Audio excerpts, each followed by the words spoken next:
Just like my dream. Ajnanatimidandasya Jnananjana Shalakaya Chakshulamitanjena Tasmai Shri Guruve Namaha Guruve Gaurachandraya Radhikaye Tadalaye Krishnaya Krishna Bhaktaya Tad Bhaktaya Namo Namaha Yam Pravajantam Anupeta Apeta Krityam Rapayano Viraha Katara Ajuhava Puteti Tan Maitaya Tadavo Binedus Tam Savabhutam Hridayam Munimanatosmi Narayanam Namaskritya Naram Chaiva Narottamam Devim Saraswatam Vyasam Tato Jayamudirayat Bhaktya Vihina Parada Lakshai Kiptashtakamadi Tarangamadye Kripa Maitam Sharanam Prapanna Brinde Namaste Charanadavindam Tave Vasmi Najivami Tvaya Vina Iti Vigyaya Radhe Tam Nayanam Charanandike Vancha Kalpa Tarubhascha Kripa Sindhubhya Evacha Patitanam Pavanebhyo Vaishnavebhyo Namo Namaha. So, we're going to begin by offering our most humble obeisance unto the lotus feet of our beloved Gurus, unto Sri Guru Pad Padmanithalita Bhavishta Om Vishnu Pad Asto Tarsat Sri Srimad Bhaktivedanta Swami Maharaj Srila Prabhupada and Sri Guru Pada Padmanithalita Bhavishta Om Vishnu Pad Asto Tarsat Sri Srimad Bhaktivedanta Narayan Goswami Maharaj under our exalted Rupanuga Guru Varga, the assembled Vaishnavas and Vaishnavis. So we're continuing hearing about Vaishnav Aparadha and the dangers that it poses for advancing in bhakti, in our Krishna consciousness. The terrible, terrible results of Vaishnav Aparadha. All our endeavors, all our efforts, right?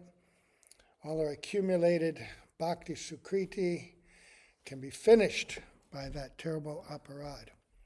But we also heard that in this intermediary stage of namabhas, the difference between namaparad and namabhas is not that we're not still afflicted, because until you chant Shuddhanam, you're not free of offense.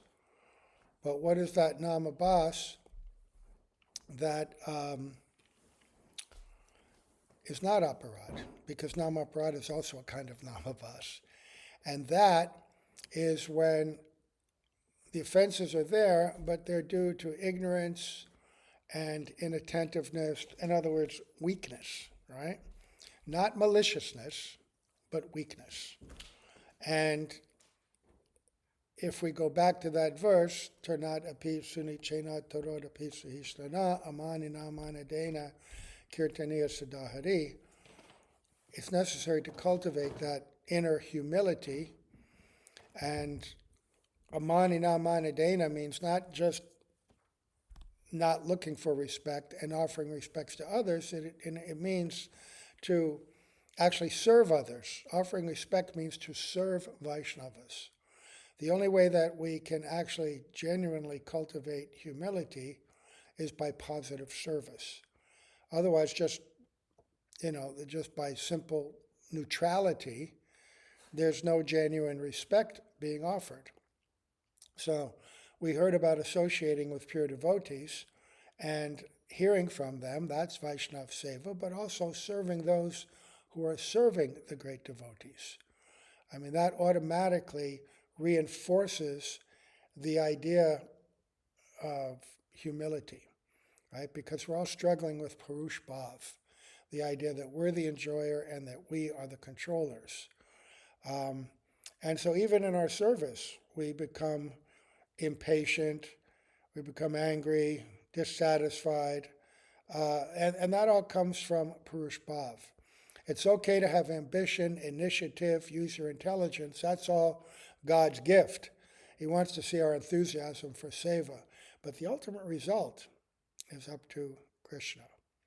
And so, cultivation of patience, tolerance, respect, humility, this is important also for overcoming this mentality of aparadha. Rad means the enthusiasm for seva, and apa means that which destroys it, right? Which impedes it. So automatically, seva is reinforced by doing it, right? Even in this world, if you want to accomplish a result, if you want to become strong and lift a lot of weight, you have to start lifting weight. Even if it's a small amount of weight, you start lifting that, and gradually you increase. Anything that you want to do, you have to start at some point. So our sadhan in bhakti is actually also the sadhya. The limbs of bhakti that we practice in sadhan are also the same limbs we practice when we're perfected. The perfected souls do all those same things. So especially with the fundamental, most principal limb of all, this kirtan, we have to really focus on that. Certainly we're doing seva. We have to do seva. We have to engage our body and our limbs and our senses. And that, in a way, is an affirmation of our alignment with the will of Guru and Krishna. You can talk all you want, but by doing seva and submitting yourself to service, especially under guidance, anugatya, then you're actually genuinely showing your intent. Then your intent and your mood of submission is being demonstrated in that. But it has to be supported by kirtan, by chanting, collectively and individually. That is the Dharma. This is what Mahaprabhu came to give. So the last thing we read was that the question by Vijay was that we see many people who chant for a long time but don't receive prem. What is the reason for this? He says every Vaishnav Abhas sadhak is qualified to receive pure devotion, but we don't have pure one-pointed bhakti. And that may be due to bad association, materialists, he says, Mayavads, right? And when you associate with impure people, it's very easy to take up their moods, their habits, their way of thinking, right? Their instructions. And your bhakti bhas, which is quite fragile, the kanishta stage is fragile, right? The shraddha that we have is komala, very soft.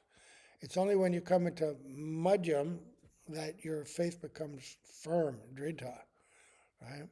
So we have to avoid that kind of association, and also offending devotees. Living in the community of devotees is a great opportunity because you get to serve, but it also requires very careful interaction, right? We want synergistic relationships, right? Where we're actually interdependent, helping one another to achieve a goal. That's the real culture of the devotee community. That is the culture in the spiritual world. Everybody there works in groups. You read Jaiva Dharma, there's a whole description of the community of gopis, it's described. And there are different leaders, right? Ishwaris. And they all have their little groups, right? And each group has a leader.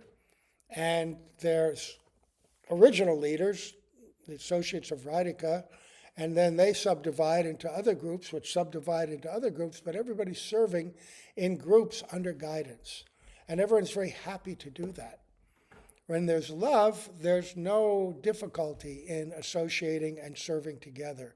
There's no difficulty in submission and sacrifice. It's a completely different thing. When we're trying to enjoy and become the enjoyer and the object of enjoyment, the object of service, then we resent anything that impedes that. And that's where mundane competition, friends and enemies, comes up. And we carry that with us into devotee communities, and it's very destructive, right? It causes criticism, causes fault finding, and these all degrade our bhakti, right? So, and then the last thing we read was what was the result of Nam Aparadha, and he said that it's more dangerous than any other kind of sin in terms of being an obstacle to bhakti. So then we start with this. Vijay says, Prabhu, I understand that the result of Nam Aparadha is very dangerous, but is there any good result derived from the names that are uttered offensively? Okay, this is a good question, right? Because, we may be in that position, that mixed condition. So what do we take out of this? How do we move forward? Babaji says, Sri Nam will give whatever result the Nam Aparadhi desires while he is chanting the names, but it will not award Krishna Prem.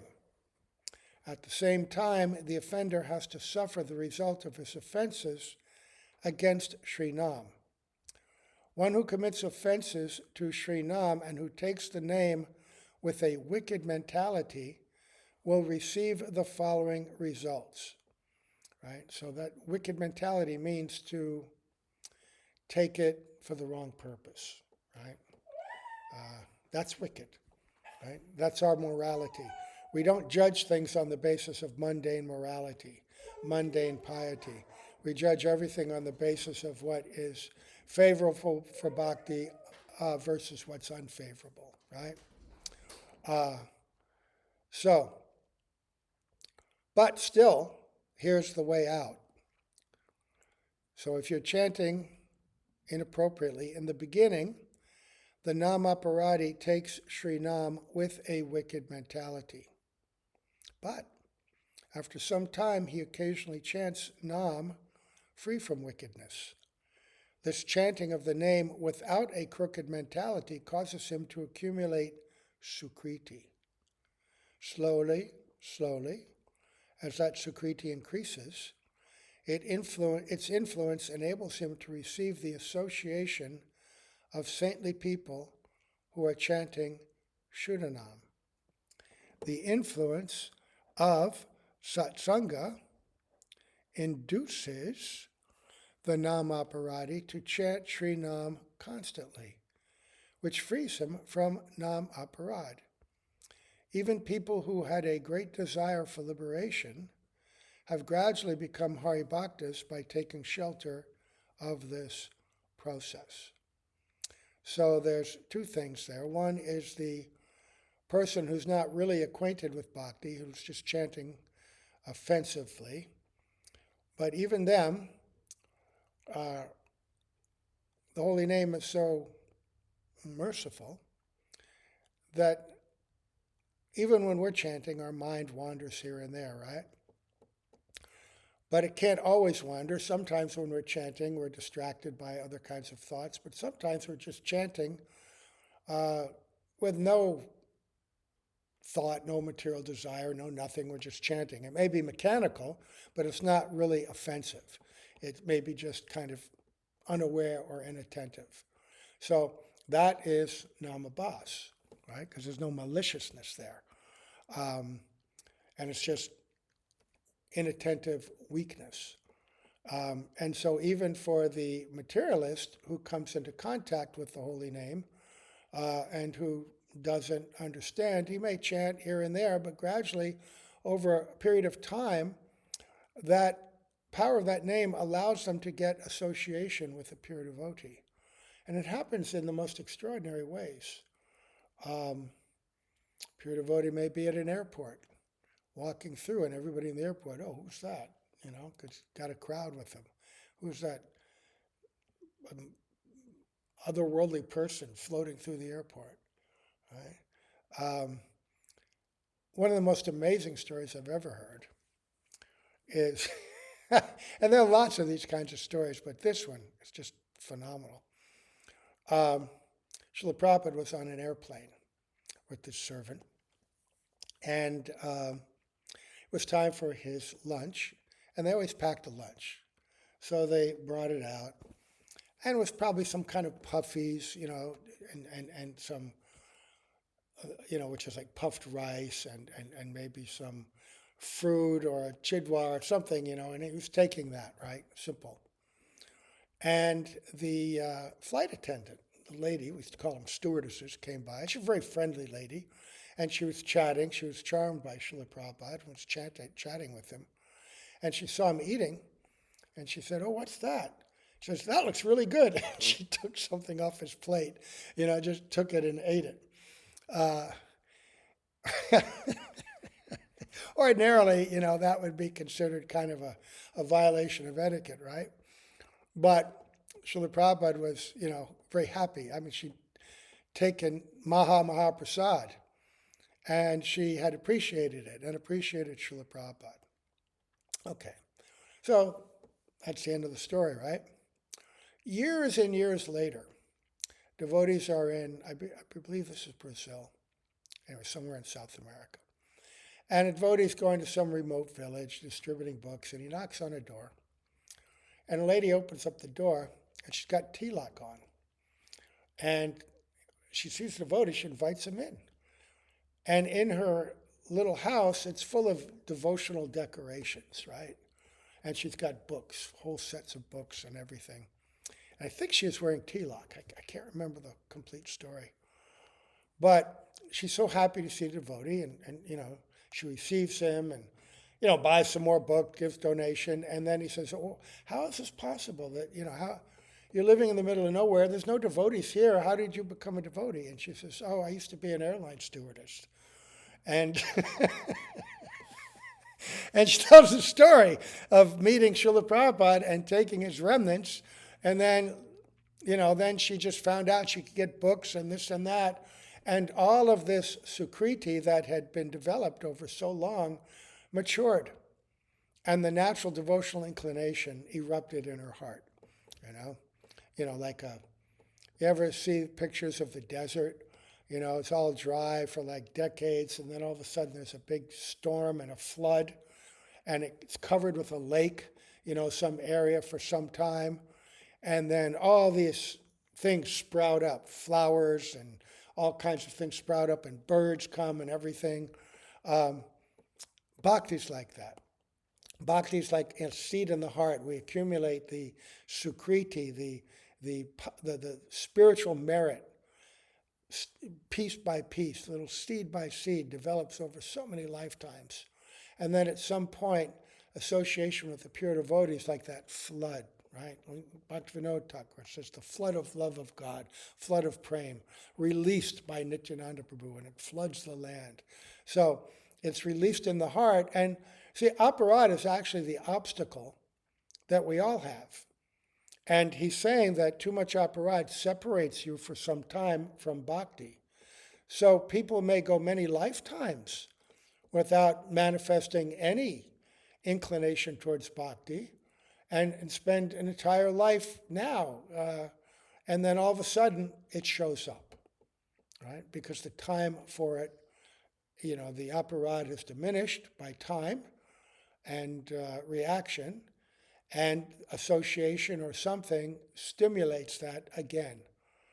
And I'm seeing that now. I used to think that in the old days that only young people could come to bhakti because they're young bamboo, they can easily, be influenced. But that actually isn't our philosophy. Young people are certainly more malleable and more open to new ideas, but bhakti is independent of material conditioning. And so now I'm seeing that many older people that are interested to begin bhakti in this life for the first time, right? But it's not the first time. It may be just the first time in this life. And they may have seen devotees earlier on, maybe they're in their 60s or 70s and they saw devotees on the streets of big cities when Harinam was very active and when book distribution was very active, and or they went to a Sunday feast, things were different. And now that Sukriti is maturing and they're coming. So step by step, right?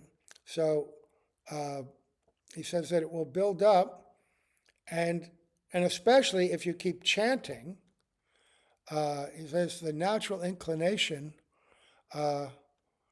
towards unworthy things, inappropriate activities, conclusions, these will gradually diminish. If he always chants Sri Nam, then he'll have no time for unwanted association and activities. That's for us now. And because we're not in bad association, chanting of Sri Nam will gradually become pure and give him a taste for auspicious objects. So the temples are meant to be environments that protect that mood of bhakti. That's why we don't want to mix all kinds of outside influences in the environment of the temple. We may go out, people may have jobs, they may have things to do, but the temple is like an oasis. In that desert, there's an oasis, and it's got a beautiful lake and fruit-bearing trees, date palms, coconuts, whatever it is, right? And one can get shade and nourishment and cooling water, even in the desert. So that's why it's very important to cultivate and preserve that mentality. That's what we stress. That will be successful for us. And when people come, they'll pick up on that. I don't know if you have the experience that I did. I remember the first time I went to a temple, I was absolutely stunned. As soon as I walked in the door, there was a completely different environment, completely different mood. One, it was really clean, right? Really clean. And the fragrance of the incense, the prasadam they cooked in ghee, and the devotees were so peaceful and friendly, and everything about the place was very different from the outside world. Right? I could detect that immediately. So we want to create that, and that will make people want to be here. Right? That's why I'm not so enthused about doing all these other kinds of retreats and things, setting up for all these different kinds of groups, because then we're engaged and we're creating an environment where we're cohabiting with all of that, right? Maybe there's a balance to be discovered, but ideally that what we're creating here with all of our different little places that we're slowly fixing up is a place for devotional retreats, like this Keturi Kirtan festival, like that we did at the same time as Radhastami. It's very nice, right? Having hundreds of devotees here at that time. So, Vijay, after hearing that this constant chanting and avoiding bad association, Sri Nam will gradually become pure and give him a taste for auspicious objects, Vijay says, Prabhu, a current of nectar of Sri Nam Tattva is flowing from your mouth and entering our hearts through our ears, and we are becoming intoxicated by Sri Nam Prem Ras. How can they say that? Because Vijay and Brajanath, they're very qualified. They have been given initiation. They are chanting Shuddhanam, and they're associating regularly with Babaji Maharaj, Raghunath Das Babaji Maharaj, who is a disciple of Raghunath Das Goswami, right? And so whatever they're hearing makes them so happy and eager. I mean, you may have had that experience. I remember, not like them perhaps, but being in the presence of a Mahabhagavat and hearing them speak, sometimes you just get thrilled. Oh, what am I hearing? This is amazing. And you become so appreciative, right? And happy hearing them talk. And that's what they're saying. This Sri Nam Tattva It's like nectar flowing from your mouth and entering our hearts through our ears, and we are becoming intoxicated by Sri Nam Prem Ras. Remember, Chaitanya Rasa Vigraha, right? Nama Chintamani Krishnas, Chaitanya Rasa Vigraha. It's the very form, the embodiment of rasa, Prem Ras. Today we have succeeded in understanding these different topics of Nam, Nama and Namabas, and Nam Aparadha. Now, please give us whatever final instruction is appropriate for us. And then Babaji Maharaj says, Pandit Jagadananda has given a very beautiful instruction in his Prema Vivarta. Listen closely. Sadhu Sange Bhai Krishna Nama Nahi Kai Hai Namaskara Bahiraya Bhate Tabu Namaka Bunaya. Remember, Bhai, my dear brother, Krishna Nam cannot awaken in the association of non-devotees. Only the syllables of Sri Nam will come out of the mouth, but Nam himself will remain far away. So this is chapter 7 of Prema Vivarta, all these instructions in Nam Tattva, right? Jagadananda Pandit, who is he? Very close disciple and associate of Sri Chaitanya Mahaprabhu. Shiksha disciple, right? He's the one that brought Mahaprabhu the oil. First he brought him a bed because he didn't want him sleeping on the hard floor. Mahaprabhu said, no, I don't want that. Take it away. I'm a sannyasi. Then he brought him some very fragrant oil for his head, for his headaches, because he would manifest these symptoms that appeared like material disease or discomfort, but were symptoms of his prema. And Mahaprabhu said, what is this? This beautiful fragrant oil, I can't rub this on my head. I'm a sannyasi.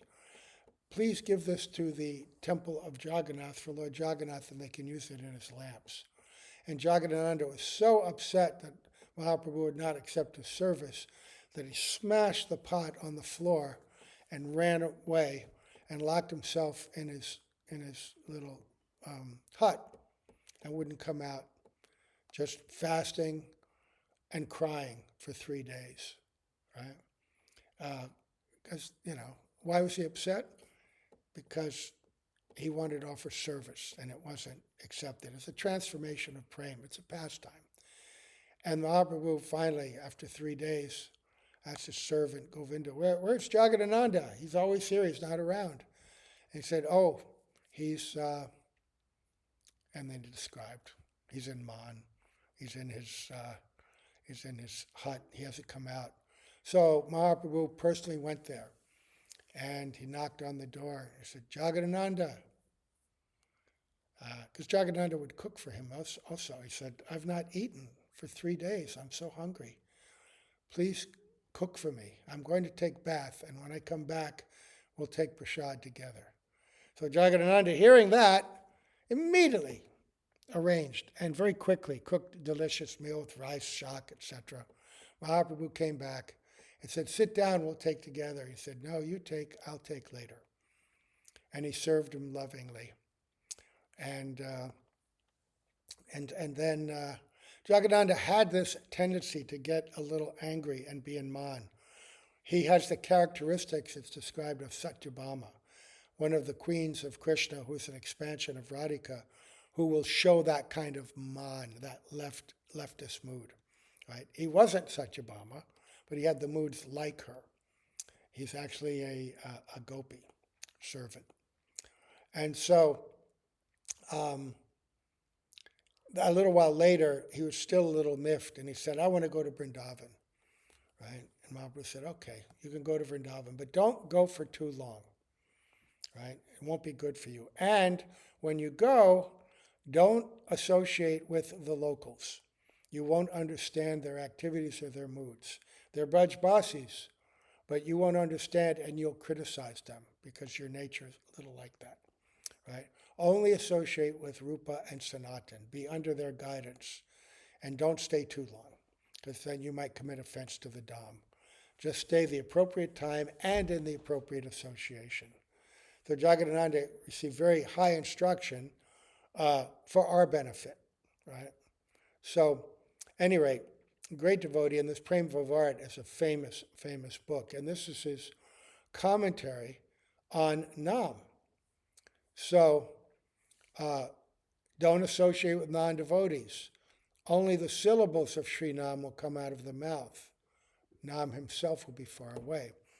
Next verse, certainly there is only Nam Aparadha in their association. Sometimes by great fortune, there is Nam Abhas. But you should know that both Nam Abhas and Nam Aparadha are obstacles for Krishna Bhakti. Right, don't be content with Nam Abhas. That's also not pure Nam. It's mixed. And we can still become afflicted by the wrong intentions, the wrong objectives. And our Nam Abhas can go back to Nam Aparadha. Or we will get the wrong goals, because Nam Abhas can give him personal liberation, right? Chintamani, Krishna can give anything. He can give the highest spiritual result, but Nam Aparadha, Nam Abhas, they can give material results also. So be careful what you pray for while you're chanting. You may end up getting that, right? So, which will distract you. I have a very good friend who joined at the same time, and he left after about 6 or 7 months. He couldn't live in the temple full time and all. Later on, he took initiation, and he's been a lifelong devotee, but he couldn't live that full life. Many different kinds of devotees, but interestingly enough, now in his older age, he's completely consumed with practice of bhakti. He's striving so diligently. But he told me that when he left, he had been praying to Radharani, "Oh, Radharani, I can't live here. Please give me a beautiful wife and some money." And he ended up having a beautiful wife, nice woman. I know her very well, And he was very successful in his life, very successful. And they both lived very comfortable life. But he had to live that whole life, right? And use up those desires. And now in his older age, he really wants to cultivate his bhakti, and he's very serious about it. So, bhakti, you can't judge at what point it will sprout and how it will grow. But you can control or try to control not seeking the wrong things, because it can stall you and hold you up. But perhaps in his case it's appropriate because he got to taste all these things and was very dissatisfied or not fulfilled by them. So, both Nam Aparadha and Nam Abhas, obstacles to Krishna Bhakti. We only want Shuddhanam. If you want to chant pure Krishna Nam, then take sadhu sangha, and at the same time fully relinquish all desires for enjoyment, liberation, and mystic perfections. Okay, that's what he's telling us. We've heard this from Bhaktivinoda Thakur in these discussions. Chant, remove from your mind the inclination to want material things, liberation, mystic perfection. These things are all very attractive still. Mystic perfections, wow. No troubles in this world if you have mystic perfections, right? Sometimes I've got this thing, it must be from past lives, where I'm really claustrophobic. And I don't know if you ever read any horror like Edgar Allan Poe or anything where people buried alive in caskets and things, and it comes back. Sometimes I'm lying in bed and all of a sudden it goes, and I throw off all the covers and and I know it's happened, right? I know it's happened. And so I think, God, I said, you got to be really careful. This world is so horrible. But then I think, but if I had mystic cities, then, I could make myself smaller than the smallest and escape from that. or larger than the largest, and then that wouldn't be a problem. Instead of being like a pure devotee and just being completely comfortable in whatever situation Krishna puts you in, and just say, all right, and not being attached and thinking you're the body, thinking, how can I get, what's my, get out of jail free card on this? I know, instead of surrendering, I should have mystic cities. That would be good. Then I could do my bhakti without fear, right? But that's not really bhakti, is it? Then again, there's Purush Bhav, and you're not surrendering to Krishna. You're in fact relying on your own powers.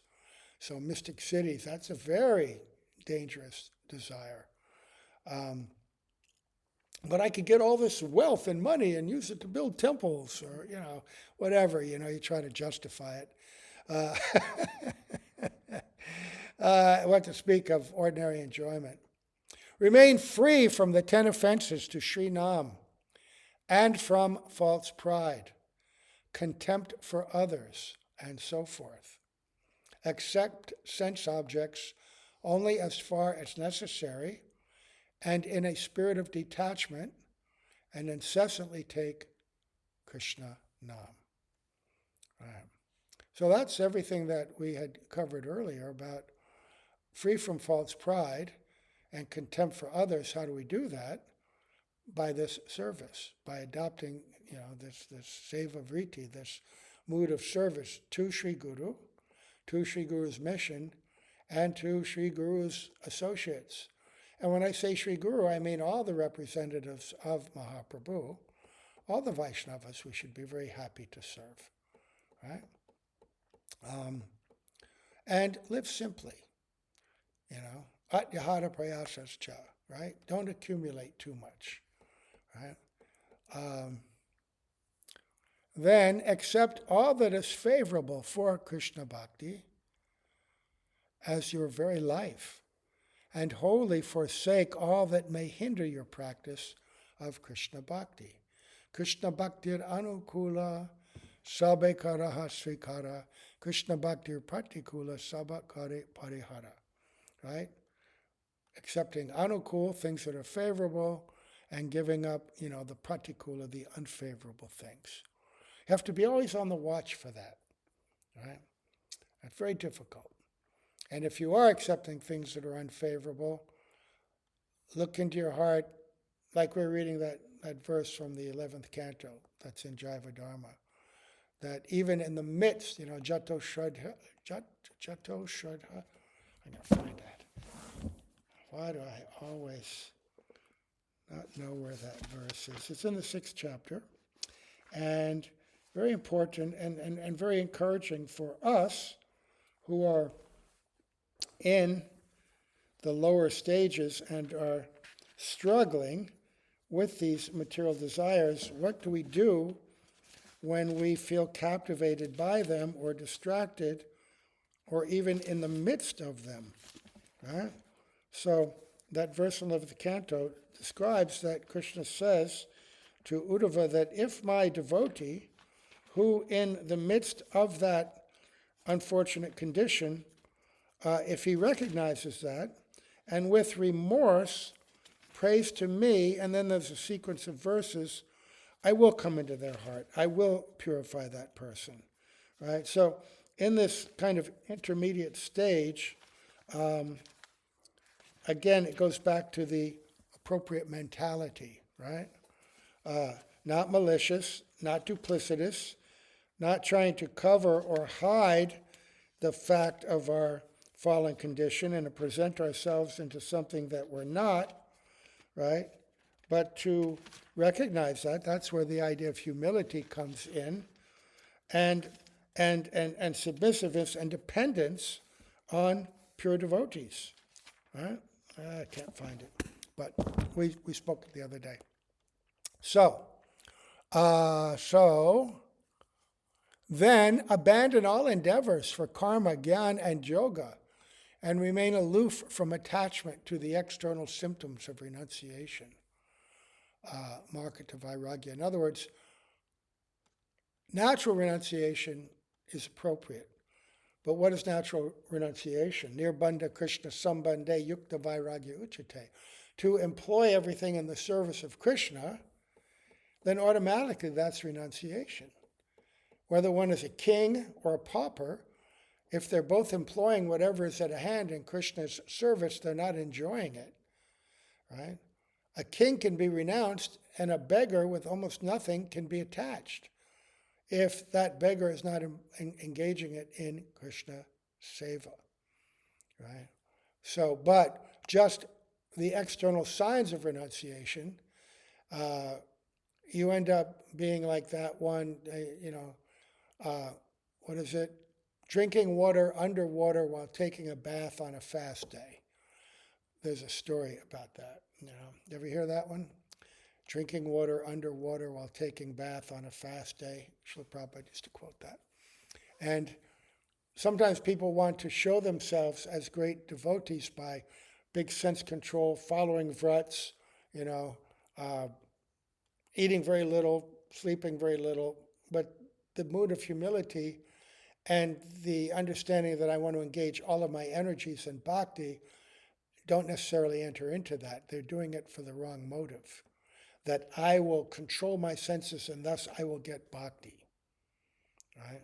Or I will study and become very learned and thus I will get bhakti.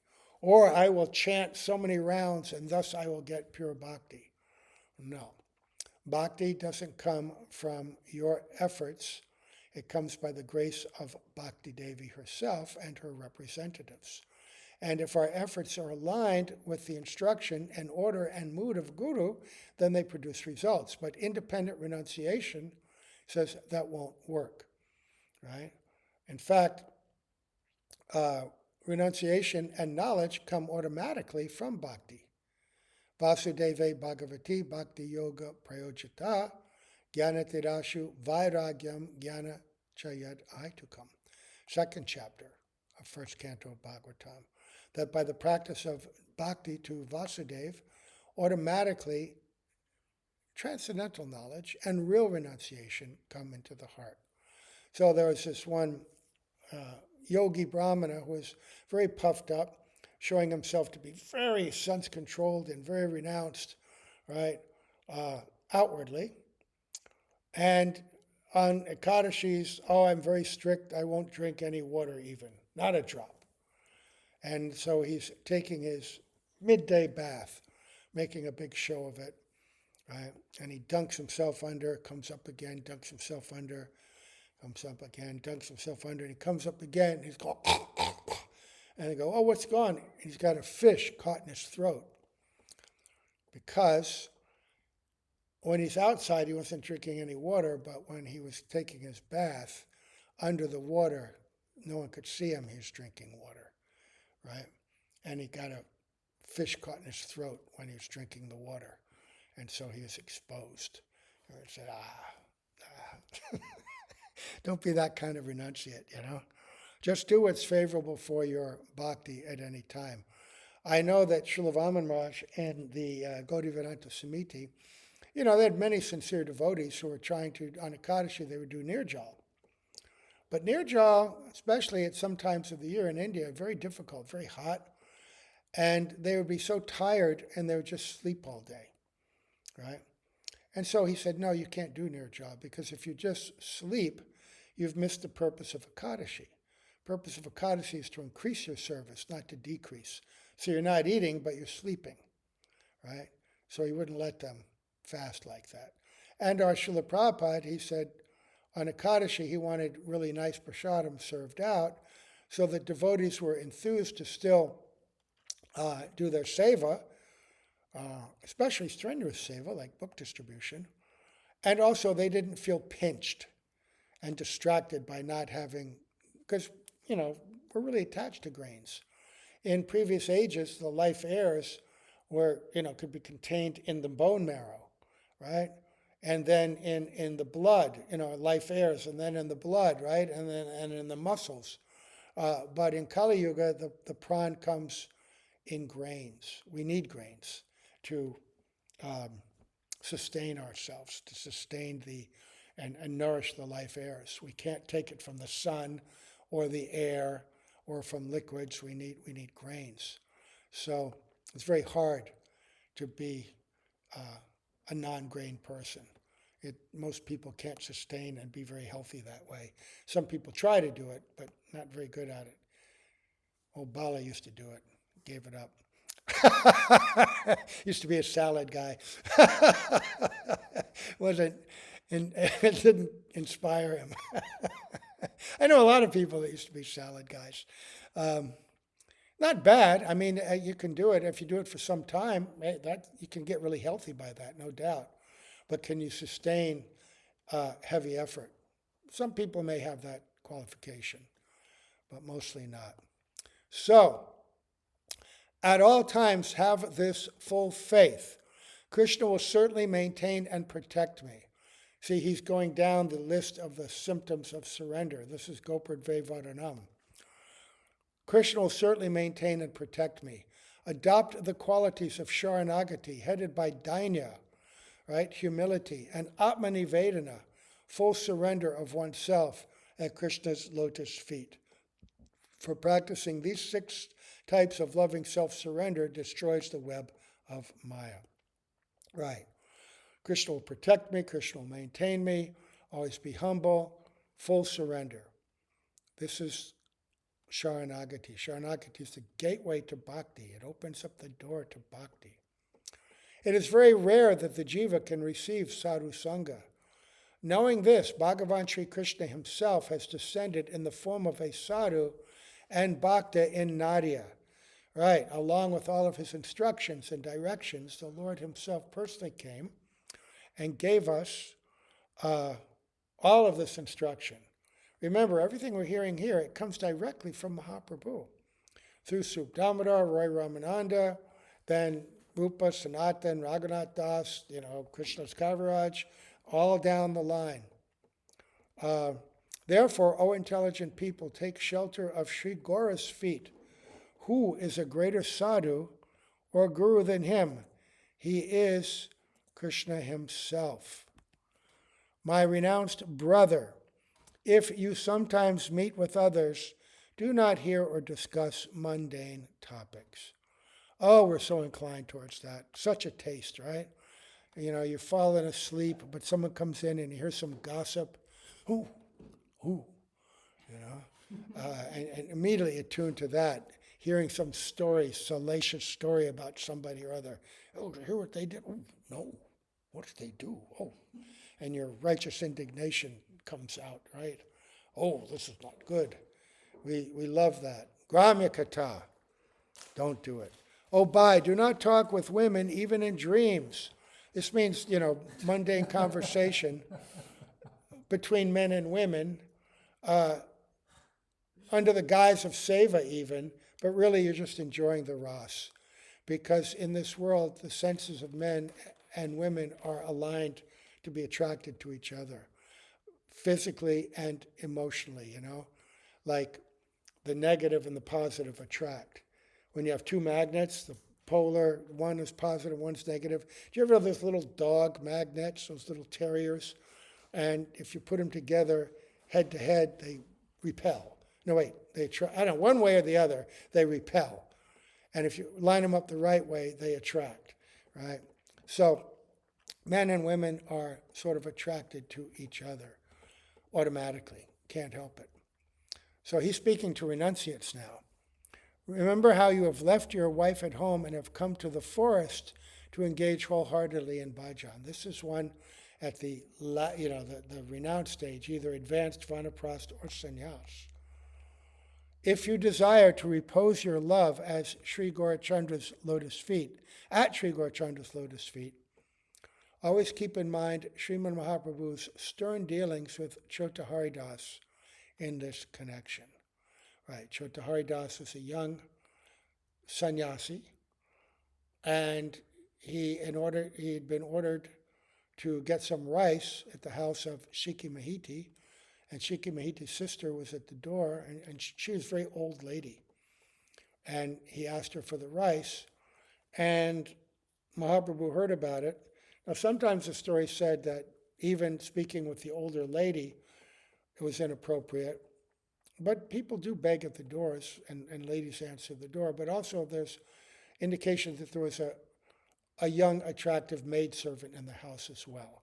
But for whatever reason, that or just to show the highest example, Mahaprabhu shunned him, that you inappropriately engaged in conversation with a lady, and he wouldn't let him in his association.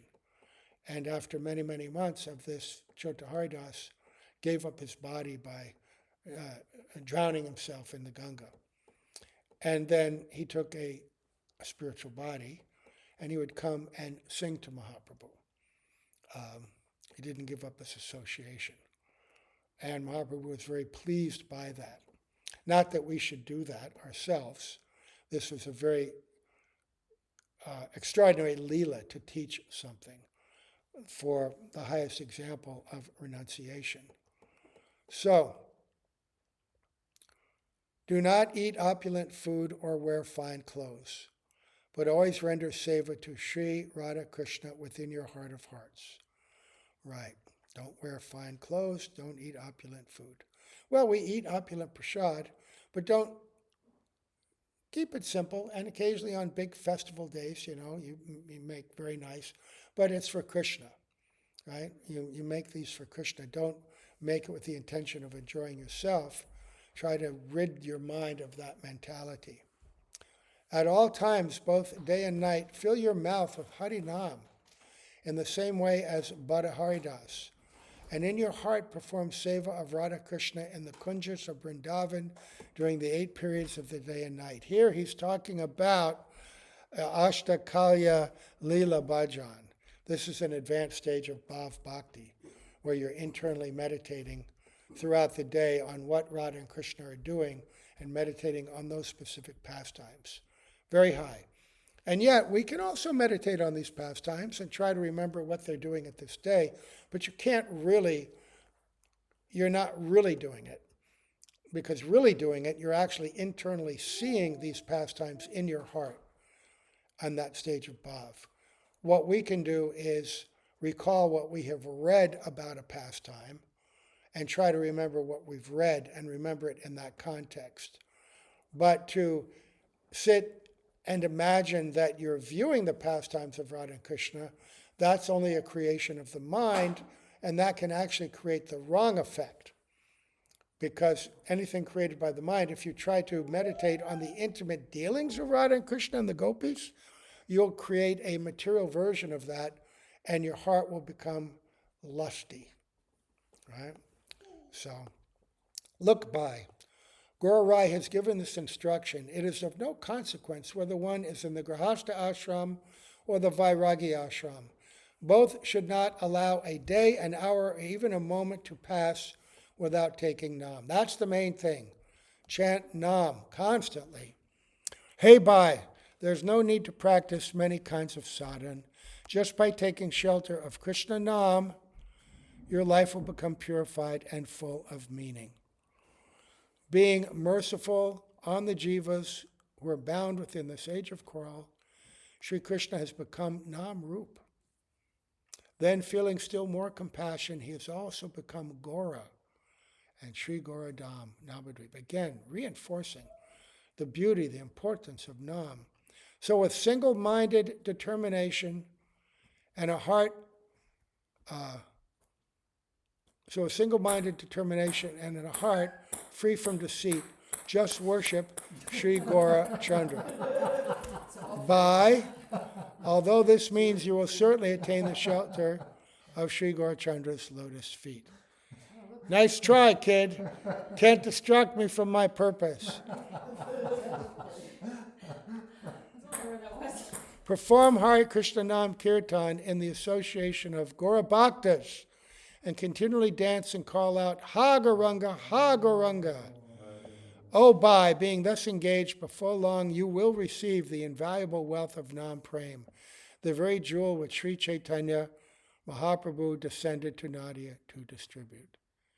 So when Vijay and Vrajanath heard this passage of Sri Jagadananda's Prema Vivarta from the mouth of Srila Babaji Maharaj, their hearts became agitated, being absorbed in the mood of Mahaprem expressed by Sri Jagadananda Pandit. Babaji was almost unconscious for a long time. And then he embraced them and crying, sang another kirtan. We won't sing that now because time is over. But you see, what encapsulated within that song are all the same teachings that we've been hearing and joining us to take up this chanting constantly and with the proper mood, under the guidance of sadhus, under the direction of sadhus, with humility, right? With confidence. Yeah. Sri Nam. Harinam, Harinam, Harinam, Eva Kevalam, right? Kalo nasteva, nasteva, nasteva, gatirandata, anyata. No other way, no other way, no other way. So be very happy and confident, you know. Sometimes we become a little discouraged. Oh, I can't chant Nam like this. Oh, I'm the lowest. But hearing all this, we become so enthused that even from the lowest position, we can become pure bhaktas if we exhibit faith in Nam and try our best to chant constantly in a mood, humble, right? Humility, happy humility, right? Okay. And be grateful for living in a community which supports and creates that environment, right? Sometimes we get a little discouraged. Oh, this is not like I want it to be. But the most important thing is this is a place where people have come together to chant Harinam. You think, I mean, we actually have it really comfortable here. I mean, some of the conditions that of our temples when Srila Prabhupada first came, so austere. Oh my God.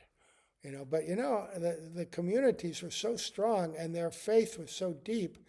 I can't recall feeling particularly put out by it. I mean, once in a while we'd laughingly complain to each other. But the mood of bhakti being so strong, we overcame all that. In Brooklyn one year, we had no heat the whole winter. They just turned the pipes on an hour a day to keep them from freezing. But, you know, you go into the temple in the morning and see your breath. And we didn't have clothes, you know, didn't even have a sweater, didn't have socks, right? Go out on Harinam. When we finally got long underwear, it was such a luxury, you know. And one time, one godbrother and me, his name's Gokula Ranjan, a really nice devotee. We joined about the same time, did a lot of seva together. And he had met a man who was a wholesaler of shoes and boots. And he donated to the temple all these kind of waterproof little boots. So for the first time, everybody could go out in the slush and the snow and be protected and have warm feet. Otherwise, we didn't have that. We're so happy, you know. And the prasad, so simple. Oh, my goodness.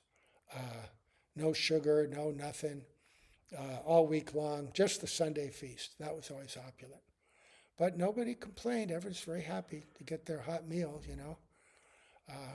And then one devotee, one cook, Mangalananda, the one who sings all those famous songs, he started making these breadsticks. I told you about those breadsticks. They're whole wheat with caraway seeds, cooked in ghee, and they puff up, and they'd be served out hot in the morning.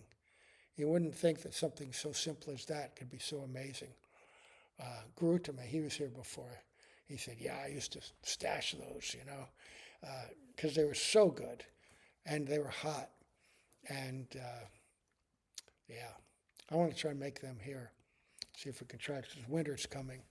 See if it has the same effect on us that it did then. All right? Anyway, we'll stop here. Gaur Premanande, all glories to Srila Prabhupada, Srila Gurudev, all the assembled devotees, Haribol, Haribol.